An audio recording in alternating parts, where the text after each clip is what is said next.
vítejte u dnešního videa.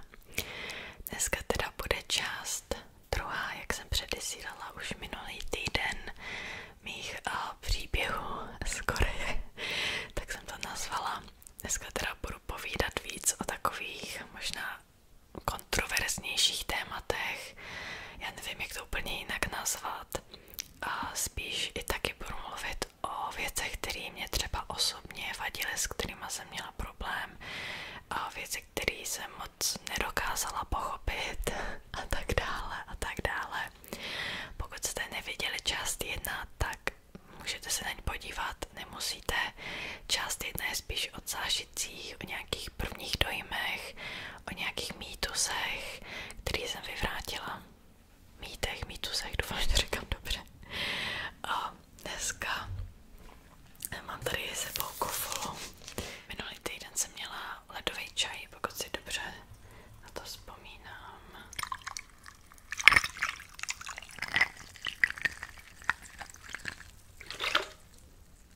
No, myslela jsem, že to teda bude slyšet víc. No, to je jedno. Tak. Můžu ještě udělat nějaký zvuky.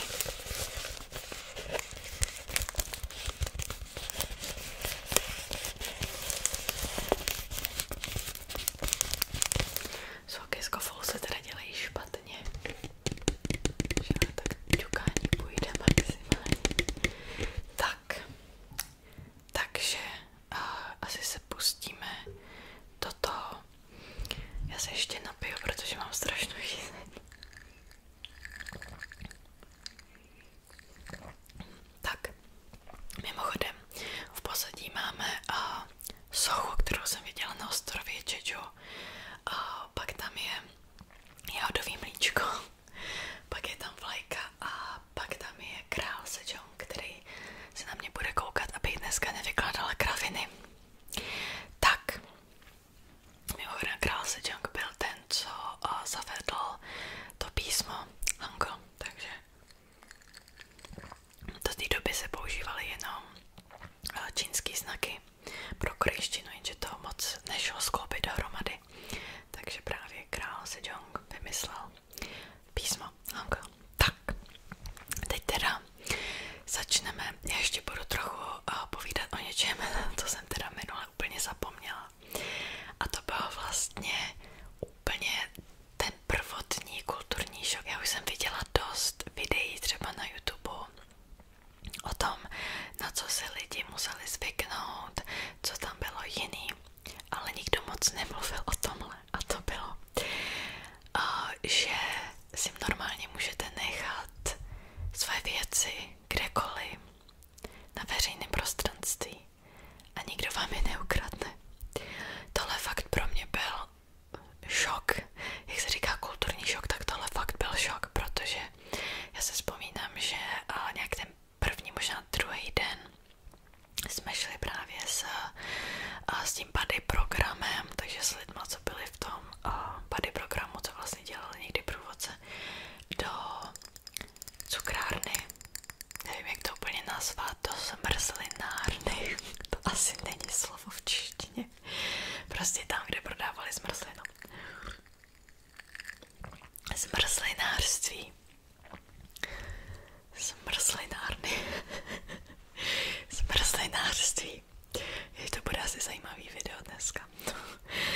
Tak, že jsme do zmrzlinářství a právě nám řekli, ať si necháme normálně věci na stolku. A pak se jdeme o další patro, protože ono to byly asi 3 patra, to zmrzlinářství. A jenom na jednom patře byla pokladna. Takže nám řekli, ať si tam normálně necháme věci a jdeme do toho druhého patra si objednat. Já jsem na to koukala jak blázen, protože mi to přišlo prostě úplně neskutečný. Já jsem z Česka zvyklá, že vždycky si hlídat svoje věci.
místních, proč to tak je.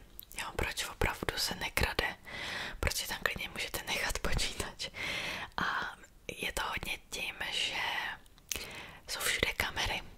Jo, CCTV, bezpečnostní kamery jsou úplně všude. V podstatě ten Sol je prošpikovaný kamerama a bylo mi řečeno, že pokud by někdo něco ukradl a vy to ohlásíte, tak v podstatě oni toho zloděje snadno vystopují, protože prostě jdou jednotlivě po těch kamerách a dokážou ho sledovat až do místa, kde se zrovna nachází, kde ho zatknou. Takže v podstatě do 10 minut to policie sebere. Takže krást nebo páchat nějaký zločin na ulici v podstatě vůbec nemá smysl, protože vás stejně okamžitě chytí. Což jako si myslím, že není špatný. Někdy jako v Česku, že vidím třeba, jak policie dává záznam z bezpečnostní kamery a teď říká, neznáte tohle člověka a teď je to ještě fotka, jak kdyby to fotila kalkulačka a ptají se veřejnosti, tak to tam prostě neexistuje většinou teda. Samozřejmě pokud to nejsou nějaký jiný zločiny. Jo, mluvíme asi o zločinech, které normálně se dějí na veřejnosti. A s tím třeba souvisí jako obecně, jak jsem se cítila na ulici i třeba v noci. A já prostě v noci v Česku a většinou, když bych měla někam jít sama, tak mám prostě když to ani to nebrání, prostě otevřenou kudlu v kapse, protože není to úplně bezpečný, obzvláště já jsem dost dlouho byla v Plzni a právě když člověk potom šel někdy v noci, tak není to úplně bezpečný, jsou některé ulice, které jsou vyloženě jako vyhlášený, že tam prostě nechoďte za žádných okolností, protože vás určitě okradou nebo přepadnou a tak dále. No tak tohle tam prostě neexistuje. Vůbec. Protože to nemá smysl, stejně chytí za pár minut, takže to je, myslím, že to jako bylo hodně dobrý. Jako holka jsem se cítila mnohem líp teda, než tady u nás v Česku v noci. Trochu vedlejší efekt si myslím, že je to, že právě tyhle násilníci nebo tyhle kriminálníci, samozřejmě oni existují, oni tam jsou, ale potom se snaží dostat někam, kde ty kamery nejsou. A to jediné místo je prostě u vás doma. To třeba potom médiama probíhají případy, kdy oni se jako snaží sledovat tu ženu domů třeba až do bytu a dostat se přímo do bytu. A mimochodem většinou teda v Solu jsou zámky na PIN, takže jakmile vejdete, tak se okamžitě to zamkne samo. Což zrovna v tomhle případu, o kterém mluvím, tu ženu zachránilo, protože ona vlastně zabouchla dveře a automaticky se zamkly. Takže ten útočník neměl šanci. Kdyby tam byl o vteřinu dřív, tak je to asi o něčem jiným. Takže to je tak, takže je dobrý třeba v noci, i když jako říkám, cítila jsem se bezpečně, ale je lepší jako dávat si pozor, jestli vás někdo nesleduje. Jo.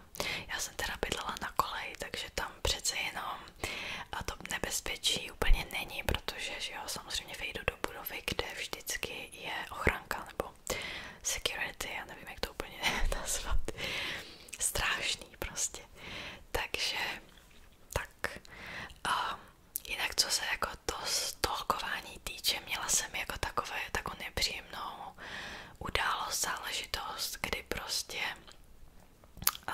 ten člověk asi vyloženě byl labilní, teda stalo se mi to, když jsem byla s kamarády normálně venku a zajímavé je, že někdy tyhle lidi, co vás sledujou, tak oni vyloženě vám dají najevo, že vás sledujou, protože já jsem stála jako trošku mimo a přišel nějaký jako zvláštní člověk a prostě se postavil přímo jako 5 cm, dejme tomu 15 cm ode mě, přímo takhle. A zírá. Tak já logicky napřed jsem si myslela,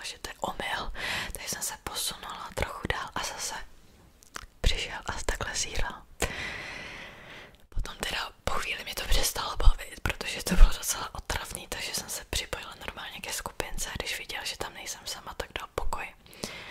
Ale viděla jsem i videa dost jako holek, co se jim stalo něco podobného, kdy jako vyloženě ten útočník nebo ten divno člověk vám jako dává najevo, že prostě vás sleduje. Je to zvláštní a třeba tohle se mi v Česku nikdy nestalo. Takže tak. A já se podívám do své osnovy, abych zase na něco nezapomněla. A teď trochu možná teda se přesunu do jiného tématu, nebudu o tom mluvit dlouho, ale úplně strašně jsem bojovala s bankovnictvím. Já jsem tam byla na delší dobu a oni vyloženě vyžadovali, abyste si založili účet nevím, co bylo, u korejské banky, kde jste si museli převést normálně peníze a tím zaplatit kolej a další věci. A to nebylo špatný, protože tou kartou jsem potom mohla platit i ve veřejné dopravě. To jsem taky neříkala, vlastně tam neexistují žádný lítačky nebo plzeňské karty, prostě vy si automaticky, když vstoupíte do metra, autobusu, vlak tam moc není, ten jezdí jenom z města do města, tak to je metro, autobus, tak si právě pípnete, ono vám to odečte peníze za jednu cestu.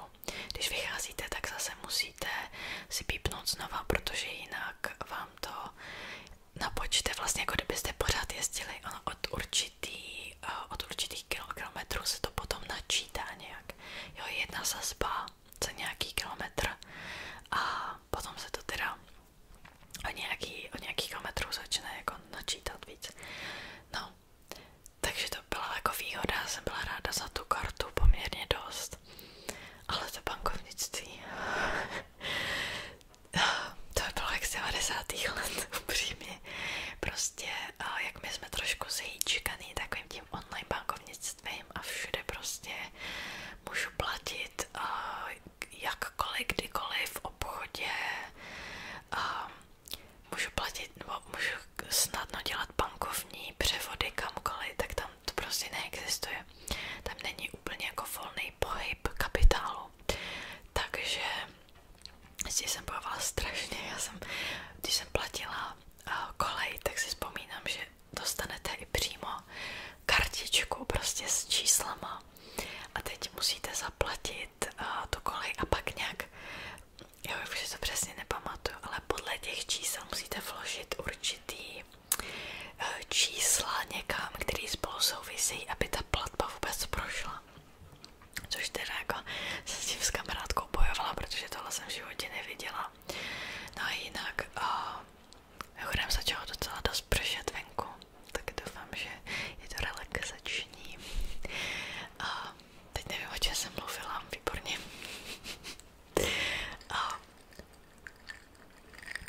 Právě banky, které tohle nevyžadujou, tak většinou nejsou dostupný pro cizince. To je opravdu výborný, tam jako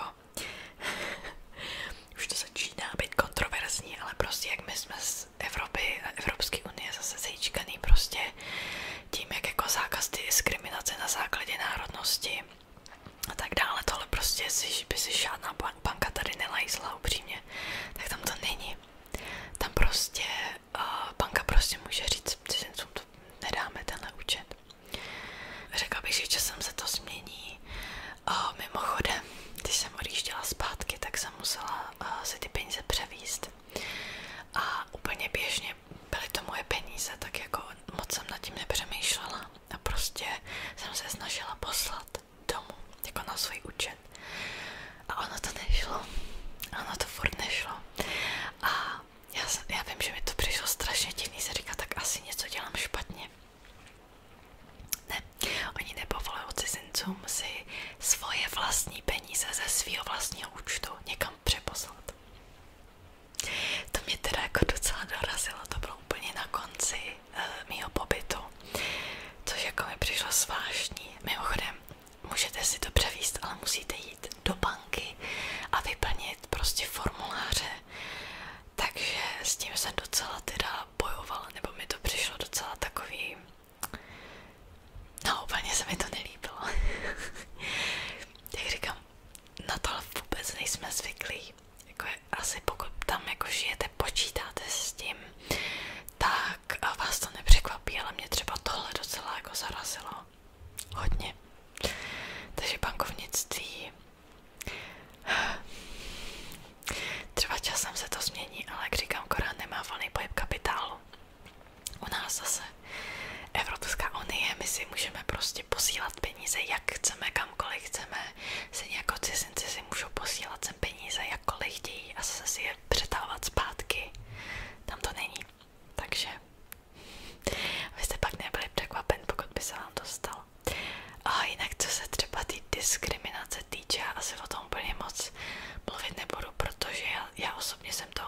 nezažila, ale existují kluby, kam vás nepustí, pokud jste cizinec, obzvlášť pokud jste černoch a pokud jste muž, tak jako některý kluby jsou tím vyloženě vyhlášen, že prostě nepouštějí.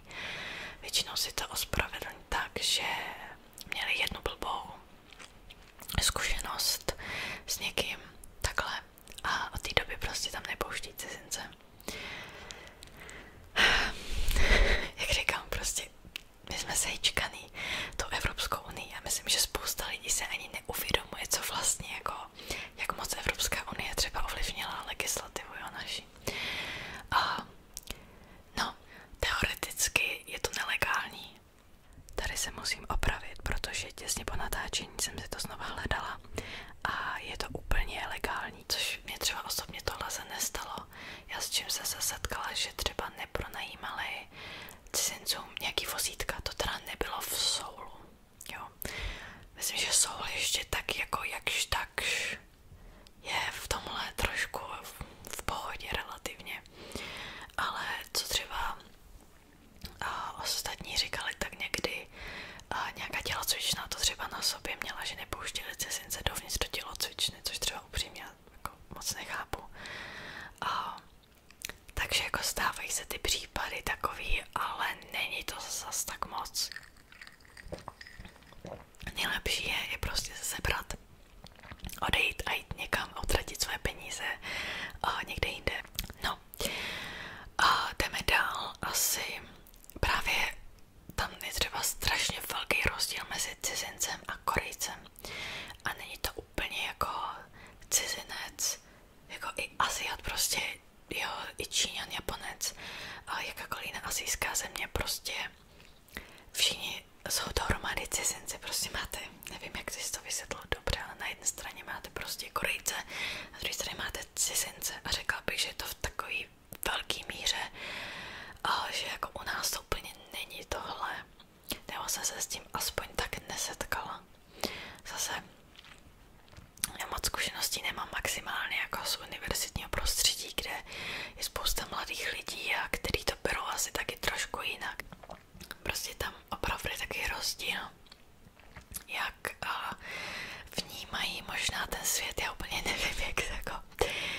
Já sama to moc nechápu, nevyrostla jsem tam, Korea je extrémně homogenní, prostě uzavřená země, jo, je to v podstatě poloostrov, nahoře je severní, akorát Korea, která je úplně, že jo, jako uzavřená od všeho. Nevím, jestli třeba bych to mohla přirovnat k Velké Británii, k Angličanům, mají prostě takovou tu svou mentalitu a tu svou takovou jako možná uzavřenější kulturu, než prostě Evropa, kde tady na každém rohu je jiná země, jo, a je to všechno propojené. No, a já bych řekla, že velký rozdíl je potom, pokud mluvíte korejsky, tak se trochu ty rozdíly nepatrně stírají, ale prostě i když tam budete žít 20 let, tak vždycky budete cizinec. I když mluvíte perfektně tou řečí, tam se spíš hraje na to třeba korejský Američan, který neumí ani slovo korejsky, by jako zapadl tam víc, než prostě cizinec, který umí perfektně ten jazyk. Nebo aspoň to je můj osobní názor, samozřejmě. Nemusí to být pravda, jinak to, co tady říkám, je můj osobní názor. Jo, asi víme, co tím myslím, protože je mi jasno, že možná někoho tady urazím dnešním videem, což není můj záměr, ale tak. Jinak je to taková společnost právě založená ještě na těch konfuciánských hodnotách, hodně respektu ke starším a zase já na to úplně jsem jako nebyla zvyklá. Prostě u nás samozřejmě respektujeme starší, pouštíme je, jo, v metru si sednout a tak dále, respektujeme jejich názory, ale není to úplně až tak vyhraněn, že tam někde mi přijde, že ty starší si prostě jako vynucovali ten respekt na základě svého věku, což u nás jako bych řekla, že není skoro vůbec. Tam vlastně jakoby i z toho jazyka to plyne prostě, co třeba u nás jako pro mě třeba jako úplně nepochopitelné, tak jsou vlastně 3 jazykové úrovně. Je taková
automaticky používáte neformální řeč.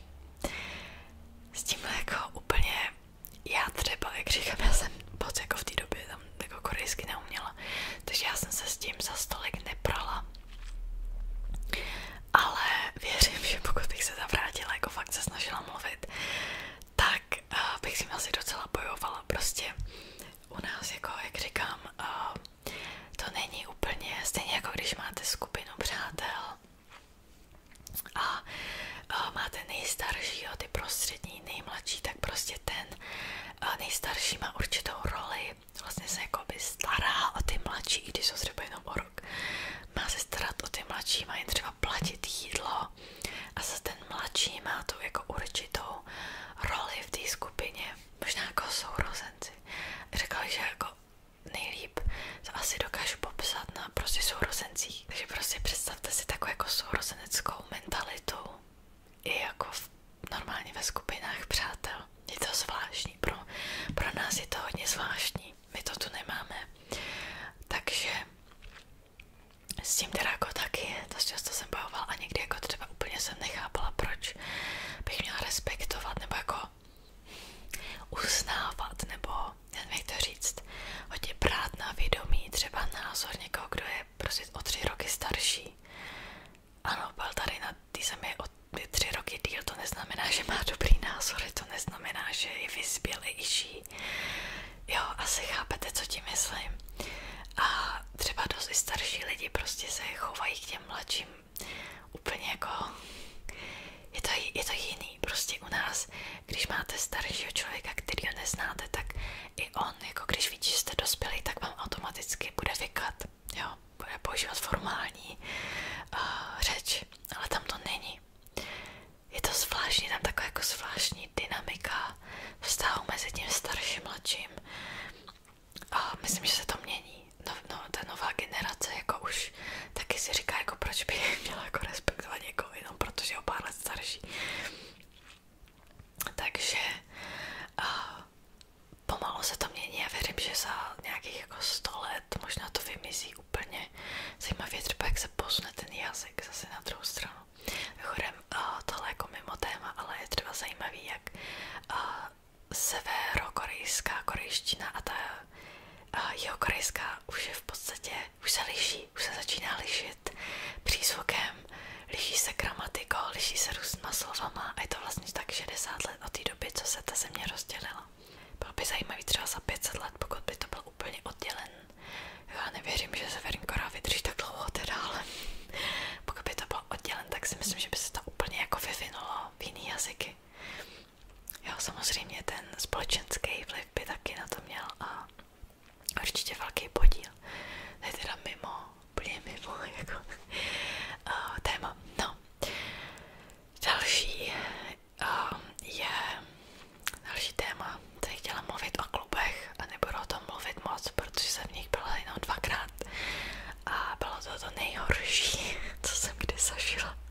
ještě bych měla říct, byla jsem jenom v Hongdae.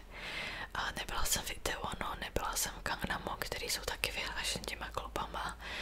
Hongdae je hodně pro ty mladší, Itaewon je něco mezi Gangnamem a Hongdae je takový jako, Itaewon je mimochodem cizinecká čtvrt, takže tam taky jako najdete hodně cizineckých klubů a je to takový jako něco mezi. A Gangnam vyloženě je prostě hodně pro bohatý lidi, a takový jako fancy prostě prostředí, kde já jsem vlastně nebyla ani, protože všichni mě o to odrazovali a všichni jako kdo domorodci, prostě lidi, co tam jako normálně žili, tak prostě mě o to odrazovali, tam nechodím, že to nemá vůbec smysl. Myslím, že to je hodně jako pro takový ty boháče, který si myslí, že jako protože mají peníze, tak si můžu dovolit úplně cokoliv, komukoliv. Mimochodem, když jsem tam zrovna byla, tak v té době vlastně vyšel na povrch ten skandál. A možná jste slyšeli, pokud se zajímáte o korejskou kulturu, jestli ne, tak asi ne. Právě celebrita člen skupiny Big Bang měl klub, jmenuje se Songri mimochodem, ta celebrita měl klub, kde právě docházelo k nějakému násilí na ženách, drogy a tak podobně. Podle mě ještě ten soud neukončili, pořád ještě to jako tak visí ve vzduchu a právě si neví, jestli jako on o tom věděl, protože vlastnil ten klub nebo nevěděl a byla to právě obrovská kauza. Do toho bylo jako víc celebrit namočených, myslím, že už nikdo je ve vězení. Teda, no, ten skandál se zmiňovala právě protože díky tomu v té době tam byla úplně jiná atmosféra. Policie chodila kontrolovat kluby a spousta se jich zavíralo a teď už to samozřejmě bude úplně jiný. Teď se možná jako přesuneme trochu ke vztahům. Tohle budou jenom moje osobní zase poznatky a řekla bych, že tam trošku to není jako u nás. Já bych řekla, že to je můj osobní názor, ale u nás prostě buď to máte jako vážný vztahy nebo jako vztahy na jednu noc a úplně u nás se jako nerozmohlo takový to casual dating, takový prostě jen jako někoho vydáte, jenom abyste ho vydali a prostě jako není tam nic, nejsou tam žádné hlubší city. Já bych řekla, že jako u mladých lidí tam je to docela rozšířený. Zase ale úplně jako teď cituju třeba i názor jako lidi, co tam vloženě vyrůstali, tak hodně se jde na takový, jako abyste mě jako mohli ukázat, že s někým chodíte, je to takový jako symbol něčeho a možná u nás se na tohle jde taky trochu, jo, jakože někdy jako prostě musíte být ve vztahu, aby jako nějak vás ta společnost brala líp, nevím, trošku jsem se s tím setkala, jako když mi bylo tak 20 zhruba, ale teď už je mi to teda jedno, ale řekla, že tam jako opravdu, tam třeba i se slaví, prostě je velká událost, výročí 100 dní, což jsou 3 měsíce v podstatě, to je jako velká událost, 3 měsíce. U nás se jede tak maximálně na rok, jo. Nikdo tady neslaví prostě 100 dní vztahu. Třeba jako ty vztahy mi nepřišly úplně jako nějak hluboký, samozřejmě jsou výjimky, jo, ale nevím, tak jako trochu to na mě tak působilo, jo. Já se musím napít. Ale ty vztahy trošku na mě působily trošku povrchněji než u nás. Prostě hlavně aby vypadal dobře, hlavně aby se dobře oblíkal a jaký má charakter, to už jako moc někdy, na to už se nebral ohled. Já jsem teď teda chtěla trochu odbočit od tématu, ale radši dopovím ty vztahy asi. Tam není zvykem, že by spolu páry žili, dokud se nevezmou. Takže jako u nás je to asi nepředstavitelné, prostě i třeba to je můj osobní názor, dokud s tím člověkem nežijete, tak ho nepoznáte. Je to úplně jiný, než když ho jenom vídáte někde v kavárnách nebo někde na večeři. Je to prostě úplně jiný. Najednou jako můžete zjistit, že je to prostě líný člověk, který se ani po sobě neumí uklidit a vyžaduje to od vás, což třeba teď říkám nějaký jako zážitek kamarádek. Prostě podle mě před manželstvím není dobrý jako jen tak se vídat prostě někde a nežít spolu. Tohle se teda trochu mění s tou mladší generací, ale řekla bych, že většina stejně teda spolu nežije, dokud se nevezmou. Zároveň mi přijde, že jako dokud je člověku tak 20 až 29, tak jako prostě jen tak někoho vídá, moc to neřeší, ale prostě od 30 prostě odbyde mu jako 30. věk, barabum a už prostě myslí na manželství a už prostě si hledá někoho, jako, s kterým prostě by se vzal. A taky jako u nás moc není, prostě tady jako u nás jako spíš chodíte s tím člověkem, až přijde ten čas, tak třeba chcete vstoupit do manželství. To je takový můj jako osobní, jako co jsem vypozorovala, jo, ale já jsem úplně zapomněla říct ještě, že dost, bohužel, nebo jako nevím čím to je, ale dost mladý holek a viděla jsem to hodně. Si myslí, že prostě Korejci jsou mnohem hodnější než Češi, protože mají jinou výchovu a jsou obecně gentlemani a prostě nemůžou dělat nic špatného a tak dále, a tak dále, a tak dále. Prosím vás, tohle je úplný nesmysl. Prostě lidi jsou stejný všude. Jsou lidi dobrý, jsou lidi špatný, jsou kluci dobrý, jsou kluci špatný. Prostě to je fakt po celém světě. A někdy mě jako docela zarážejí ty názory hodně mladších holek, kdy jsem třeba četla na Instagramu prostě, že jakýkoliv Korejec prostě se o ně bude starat líp než Čech a tak dále, a tak dále, a tak dále. Já teda osobně nechci jako působit moc pokrytecky, protože já jsem se tam taky seznámila vlastně s přítelem před lety a jsme spolu dodnes. Ale řekla bych, že jsem měla obrovský štěstí, protože většinou ty cizinky lákají takový ty, tak trochu, taky ty fuckboye. Bohužel teda.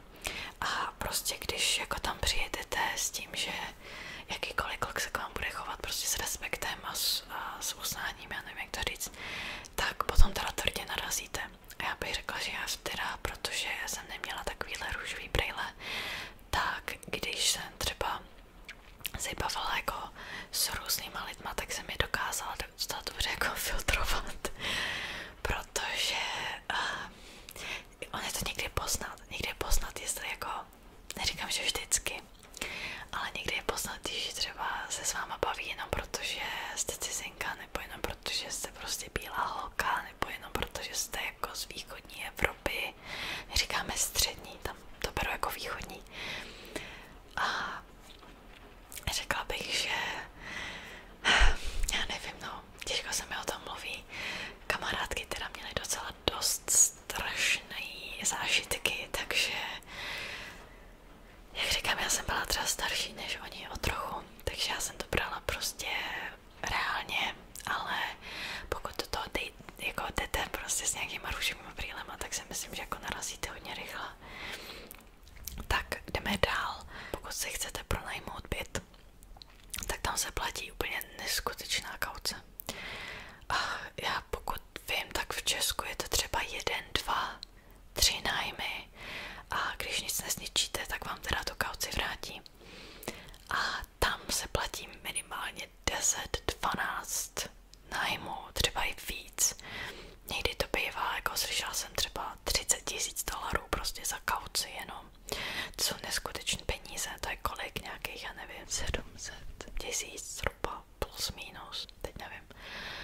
A tohle prostě je kauce, kterou odevzdáte a pak když teda nic nesničíte a vystěhujete se, tak ty peníze dostanete zpátky. Tohle je podle mě likvidační pro mladý lidi a pro mladší páry. Tím pádem taky spousta z nich musí bydlet u rodičů, protože i když pracujou, a tam jsou platy jako trochu vyšší než u nás, mzdy teda, i když pracujou, tak prostě na to nemají se vystěhovat, protože bez té kauce vám jako nikdo pořádný byt nepronajme. A je to jenom pronájem, ten byt není váš. Takže jsou takový, říká se tomu koživony. A jsou to vlastně budovy, kde máte úplně miniaturní místnost, třeba s miniaturní koupelnou. Ty bývají, fakt ty místnosti jsou 6 metrů čtverečních, někdy 9 metrů čtverečních. Nemáte tam kuchyňku, tam to máte společnou a platíte jenom nájem, tak tyhle miniaturní místnosti, tam ta kauce není. Mimochodem tohle třeba dost využívají studenti. A potom radši třeba se učí někde ve škole nebo v knihovně, protože ta místnost je tak malinká, že je lepší tam radši jenom spát a jako přes den tam moc nebejt. Takže to je taky prostě věc. Myslím, že jako ta kauce se úplně nezmění, je to prostě součástí té kultury a někdy to bývá i tak, že čím vyšší kauce, tím nižší nájem.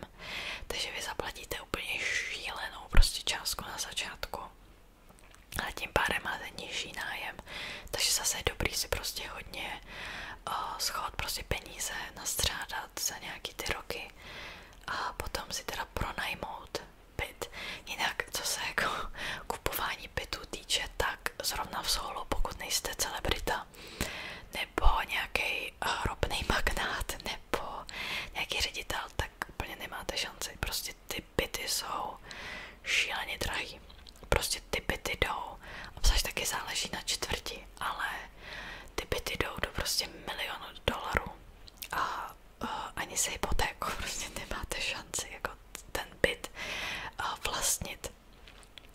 Takže spousta lidí prostě pronajímá i třeba ve 30, ve 40, protože opravdu koupit si ten byt není šance. Tohle mimochodem je taky, tohle se stalo tím, že vláda omezila výstavbu nových bytů, takže vlastně víc lidí se stěhuje, je méně bytů, takže logicky ceny jdou nahoru. To se mimochodem děje i v Praze, prostě se nestaví dost. Zájem lidí přestěhovat se do Prahy je velký, ale prostě není dost bytů, takže ty ceny jdou strašně nahoru. A řekla bych, že naše vláda, jako, že jí to nějak pořád nedošlo, jako, čím to je. Jo, pořád jako, mi přijde, že lidi si myslí, jo, ty pronajímatelé jsou prostě nenasytný a chtějí co nejvíc peněz, což jako někdy taky může být ten případ. Nebo Airbnb je prostě zlo, protože zabírá ty byty. To je jenom vedlejší efekt, prostě pokud nemáte nový byty, tak ty ceny vždycky porostou nahoru. A s tímhle taky souvisí to, že jak vlastně mladí lidi, mladý páry spolu nebydlí a ještě většinou bydlí u rodičů, protože třeba na svůj vlastní byt úplně nemají, tak se setkáte s hotelama na hodinu. Já nevím, jak to jinak nazvat, prostě love hotely.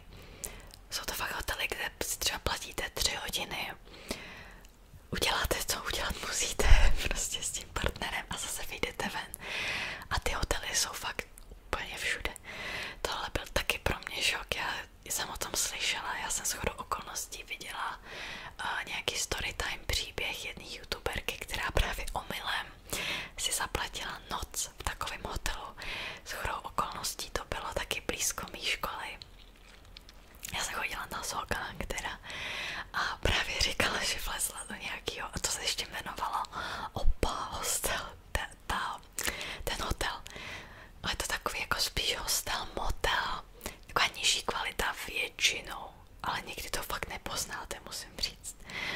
A prostě tam tím, že vlastně nemají vůbec místo, kde se scházet soukromí, tak tenhle biznes tam prostě fakt bují na každém rohu. A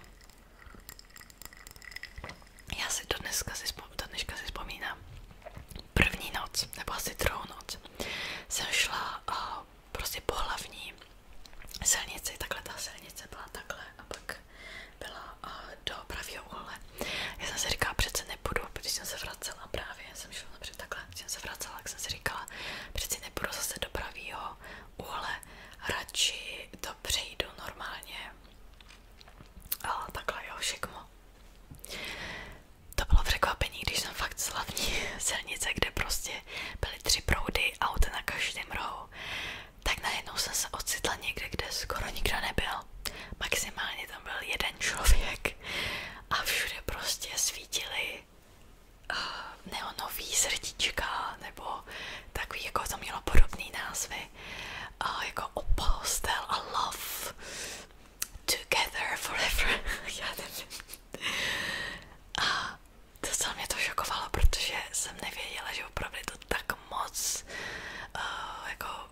otevřený právě i v tom Soulu, asi i v jiných městech mimochodem. Takže to byl taky docela šok a právě jsem tam narazila přímo na ten hostel z toho vyprávění té youtuberky.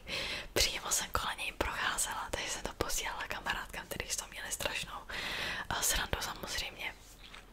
Protože jsem tam nebyla v podstatě 48 hodin a už jsem na to narazila. Takže to je tak.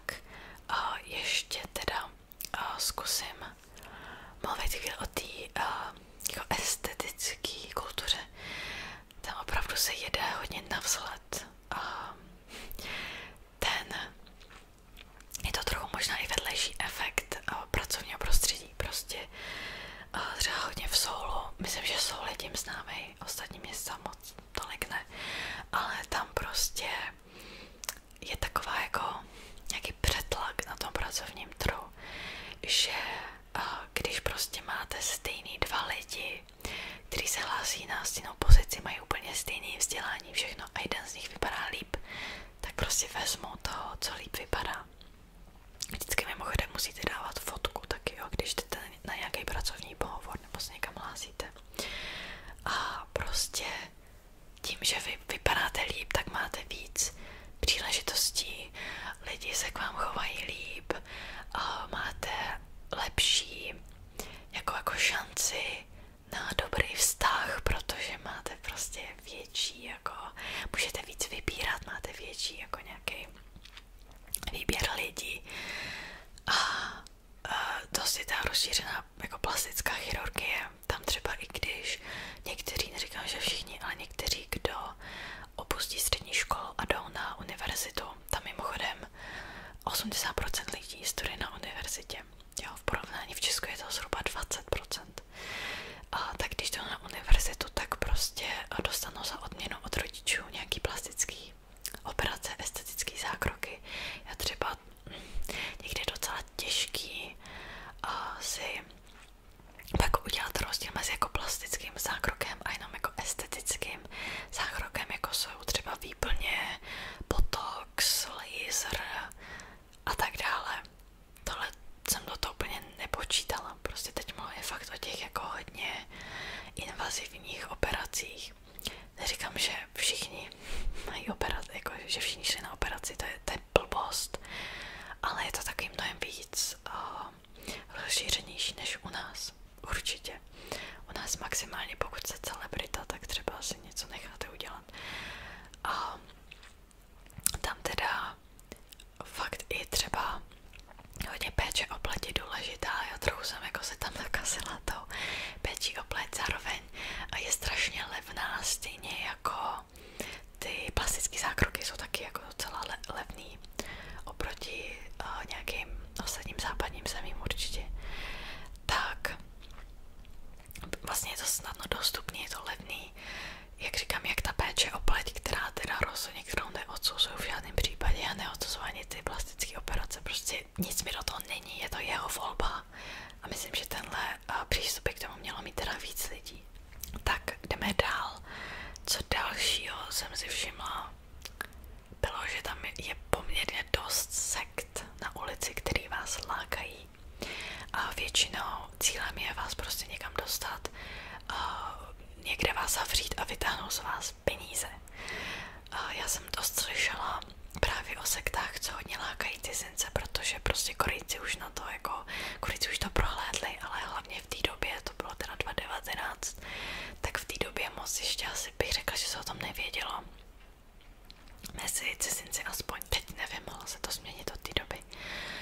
A mě takhle asi, řekla bych, ten druhý týden oslovila nějaká holka na ulici a já napřed si myslela, že se chce kamarádit. Mimochodem byla to taky cizinka a začala slovy jako ty jsi mě hrozně zaujala, působíš strašně sebevědomě, jako se snažila prostě navázat konverzaci tímhle stylem.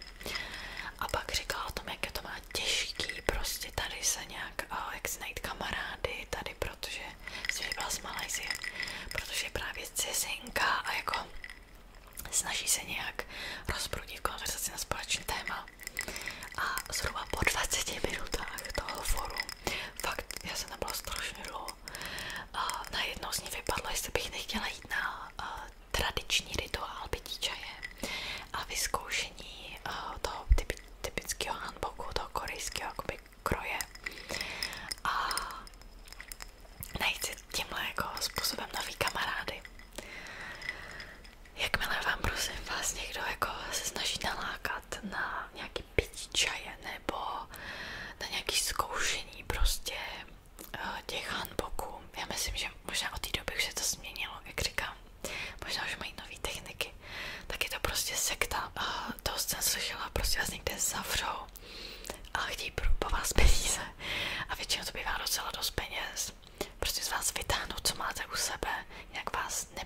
ven, prostě vás někde zamknou.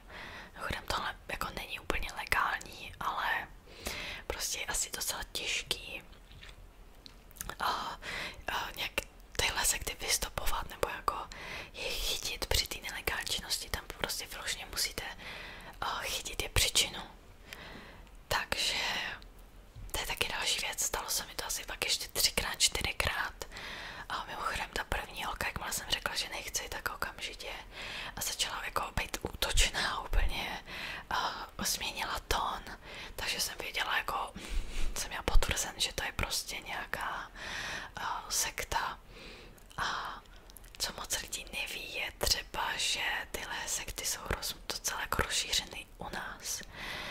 A shodou okolností znám někoho poměrně jako osobně, kdo se dostal do sekty už jako před lety, kdysi dávno, a právě potom platí vždycky procento svých příjmů, prostě platí sektě.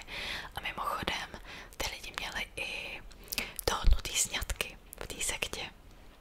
Právě jako to, že byla to vlastně známá, která si teda jako vzala Korejce přes tyhle, nevím jak to, dohodnutý sňatky, já nevím jak to úplně nazvat. Mimochodem Korejce potom sebral a odjel a už nikdy se neukázal a nechal tu 2 děti, takže jak říkám, já nechci úplně říkat, že v těch sektách jsou špatný lidi, ale na druhou stranu, pokud vaše víra vyžaduje, abyste lákali z ostatních lidí peníze, tak asi je tam něco špatně. Jo. A jinak já teda jsem samozřejmě odmítala všechny tyhle nabídky na sektu. Mě prostě na tohle nenalákají. Já nebudu věřit, že nějaký úplně obyčejný člověk je stělesněním Ježíše. Jo. Jinak o tomhle jsem taky zapomněla úplně mluvit. Korea je prostě známá trošku tím, že na veřejných záchodcích můžete najít nelegální kamery. Já slyšela jsem o tom už dávno, viděla jsem nějaký i dokumenty, kdy právě ukazovaly, jak vlastně ty kamery fungují, jak jako ani v podstatě nerozeznáte, pokud by někde kamera byla. I tak mě docela zarazilo, když jsem potom byla ve škole a viděla jsem úplně na každém záchodě cedule. Tady jsou kamery zakázány, oni jsou zakázány obecně, jo, pořád je to nelegální, ale i tak se najde, jako vždycky se najde pár kriminálníků, co prostě ty kamery na záchod dává. Fakt nevím, čím to je, ale právě dost jako youtuberek o tom mluvilo. Myslím, že tady prodávají nějaký jako takový červený folie, který dokážou asi myslím možná jako vystopovat to záření té kamery, takže se můžete potom přesvědčit, jestli náhodou opravdu kamera někde není. Já v té době jsem o tom nevěděla, teda jsem zjistila, až když jsem přijela domů asi rok poté, jo, takže tak, možná je dobrý si na to dávat pozor. Já jsem se snažila dost vyhejbat jako veřejným záchodcím a když už jsem někam šla, tak jsem právě zkoumala, jestli někde kamera není. Jako není to od věci se podívat, i když teda já jsem si nikdy nevšimla, že by někde nějaká kamera byla. Ale úplně jako to nebezpečí, jako tam hrozí. A jinak policie se to snaží nějak eliminovat, dělá právě i zátahy na různý podniky, kde by se to mohlo vyskytovat. Právě taky ty lavotely nebo ty záchody, snaží se to prostě toho zbavit. Ale jak říkám, vždycky se najde prostě pár kriminálníků, co dělají, co nemají, no. Tak to teda jinak, jo, ještě bych úplně zapomněla. Nevím proč, ale v žádných manuálech pro cizince ohledně Koreji není, že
potom jsou karaoke, kde teda mají aspoň nějaký ty koje taky, ale většinou mají, to právě mi bylo strašně divné na začátku, většinou mají úplně ty samé písničky a jenom starší a není tam ani K-pop, nic takovýho a mají fakt úplně, prostě podnik od podniku měli úplně stejný repertoár, tak to už je takový na pomezí, většinou jako když chcete, tak můžete tam jít zpívat, ale zároveň když řeknete, že chcete nějakou společnost, tak vám jako přivedou holky.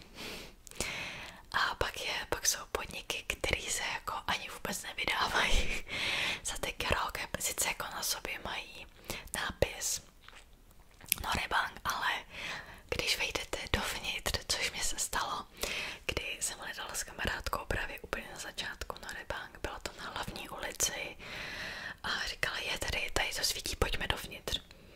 A já mám tam fotku, vypadalo to teda hodně podezřelé i zvenku, ale šli jsme dovnitř, okamžitě prostě první, co mi bylo, musíme vypadnout ven, byla tam jenom úzká prostě tmavá chodba, smrdělo to tam močí a akorát byl otevřený záchod a pak všude byly právě místnosti, jo, s těma pro ty holky a pro ty zákazníky a pak ještě teda vyšel ven ten, jak se tomu říká, pasák a začal se nás něco vyptávat, takže tam jsem jako odtamtud jsem vymajsla okamžitě, protože myslím, že to ani není úplně bezpečný jako se pohybovat v takových podnicích, takže no to je dobrý si dávat pozor docela dost a nelézt, pokud to vypadá podezřele, tak to asi je podezřelý podnik. A dost často i masáže se takhle krejou a ono je hrozně těžký chytit právě je příčinu. Oni opravdu, aby policie vás jako mohla chytit, tak vás musí najít přímo příčinu. Musíte být v nějakém takovém jako podezřelém podniku. Většinou, co jsem si všimla, tak oni jdou potom ty prostitutky nebo ten escort, nebo jak někdy se tomu říkalo, právě do těch hotelů, kde jako nemá policie vůbec šanci je chytit, protože je to vlastně mimo úplně, takže tak, je dobrý jako si na to dávat pozor na masáže, na karaoke, prostě opravdu buď to coin, nebo pokud mají automat na začátku. Jak říkám, neplatí to pro všechny, některý jako jsou normálně, že mají recepci a jako s člověkem a jsou jako normální karaoke, ale jak říkám, je to fakt rozšířeno úplně neskutečně a tohle se prostě nedozvíte, pokud tam nebydlíte, pokud vám to neřeknou lidi. Jo, pokud vám to neřeknou Korejci, tak se to v podstatě nikde nedozvíte na internetu, což teda si myslím, že by jako se o tom mělo mluvit, protože jak říkám, myslím, že je jako docela dobrý se jako vyhýbat těm podnikům, jo. Prostě nikdy nevíte, na koho narazíte, takže tak a jinak teda hormonální antikoncepce, pokud by vás to zajímalo, tak je normálně volně prodejná v lékárnách, když to pilulka pojen na předpis a musíte k doktorovi do nemocnice. U nás je to přesně naopak. Co jiného ještě? Stránky 18+ jsou blokovaný vládou. Úplně. Já jsem na to přišla úplně náhodou, protože kamarádka mi poslala nějaký YouTube video scény z pořadu a ani tam nic jako, samozřejmě to nebylo ani jako 18+, to byla prostě fakt normální scéna z normálního seriálu, ale i tak to jsem tam měla blokovaný. Právě shodou okolností pak jsem zjistila, že vlastně všechno je blokovaný. Řekla bych, že dost lidí má teda VPNky, protože na to tak trochu kašlu, na nějaké jako omezování vládou. No, to je asi všechno, co jsem chtěla říct. Jinak teda, já jsem ráda, že jsem tady jela, ono mi to dalo hrozně jako moc do života. Potom teda, co jsem se vrátila zpátky do Česka, potom, co jsem ukončila ten svůj pobyt, tak jsem zažila takový ten opačný kulturní šok. Prostě jak si člověk na něco zvykne, tak najednou mu to, co, jako, na co byl zvyklý doma, najednou začne připadat jako divný, jiný, cizí. jsem s tím docela bojovala dost. Jinak bych se tam ráda možná vrátila. Jinak za prvý tam mám přítele teda. A za druhý možná bych tam chtěla i pracovat v budoucnu. Úplně nevím, kam mě vítr zavane, to ukáže až čas. Já nebudu dělat žádný závěry zatím. A jinak se mi tam líbilo, já jako, i když v tomhle videu jsem dost říkala, že třeba jako věci, co mi vadily, tak obecně jsem tam byla docela spokojená. Řekla bych, že jsem to snažila mnohem líp než určitě jedinci. Nepřišlo mi to nějak jako extrémně jiný zase oproti Česku. A oproti tomu, na co jsem byla zvyklá, mi to přišlo prostě podobně. Potom člověk už si to ani neuvědomuje po nějaký době. A jinak třeba jediné, co mi teda hodně vadí, a to mi vadí i na Česku, takže to je tak jako na závěr, je když se nějaký cizinec snaží upozornit na problém v té dané zemi. A jediná reakce prostě těch lidí, té národnosti je: ty to nemusíš bydlet, ty jsi zvolila tady bydlet, tak se vrať, odkud jsi přišel, když se ti to nelíbí. To jestli mi někdo napíše do komentářů, tak vás zablokuju normálně, už nikdy žádný komentář na mém kanálu nenapíšete. Je to neproduktivní, nic to neřeší, je to úplně k ničemu, prostě místo toho, aby se třeba ten problém nějak dal řešit, aby se o něm mluvilo, tak prostě ostatní z nějaký jako národní hrdosti se ho snaží umlčet. A to nesnáším fakt, a tohle mi vadí na Češích, jak říkám, tohle je asi mezinárodní, prostě Češi dělají úplně to samý. Já právě jsem si na tohle vzpomněla v souvislosti s tím bankovnictvím, kdy jsem tohle slyšela hodně, ale třeba i v souvislosti s vládou, i když ona třeba teď se dost vydává za takovou jako levicovou, globální, feministickou vládou, tak některé věci, které se snažila prosadit, jsou, řekněme, extrémně zvláštní. Nevím, jak to nazvat, řekněme xenofobní asi.